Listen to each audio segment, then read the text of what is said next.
Imagine a world where Adolf Hitler had won the Second World War.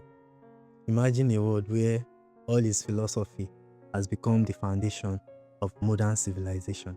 And generations later, nobody even questioned it because that is all we've known. This is the closest way I can describe Daniel Quinn, Ishmael.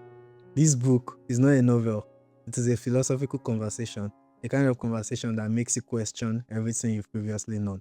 The story begins with a newspaper advert that was placed by an old wise gorilla, Ishmael. The advert says that he's looking for a student, but on one condition: this student must genuinely want to save the world. Eventually, he finds one and he begins to teach this student the story of humanity.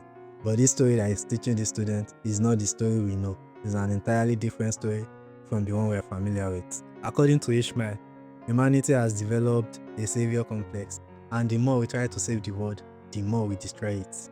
They divide humanity into two categories: the livers and the takers. The livers, they believe that they are part of nature and they only took what they needed, nothing more, because they understand that humanity is not the center of the universe, just a part of it. But everything changed when the takers came around.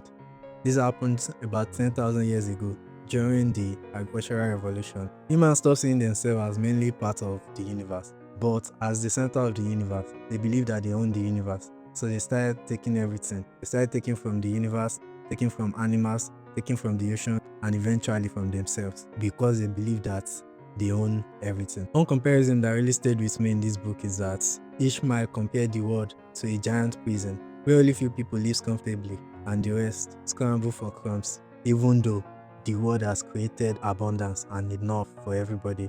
This book even offers a backstory and a completely different interpretation of Adam and Eve and the tree of knowledge. Whether you agree with it or not, it is one of those ideas that make you take a pause and think.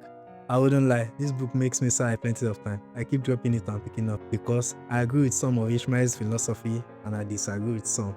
But the interesting part of this book is that it doesn't force you to agree or disagree. It just forces you to think and questions everything you've believed to be true previously. We are looking for a book that is philosophical, psychological, thought-provoking, and makes you question your worldview. I recommend this book. Just don't go into it as a novel because it is not a novel. And if you have read this book, do you think humanity are meant to live in harmony with nature, or we are meant to own the world?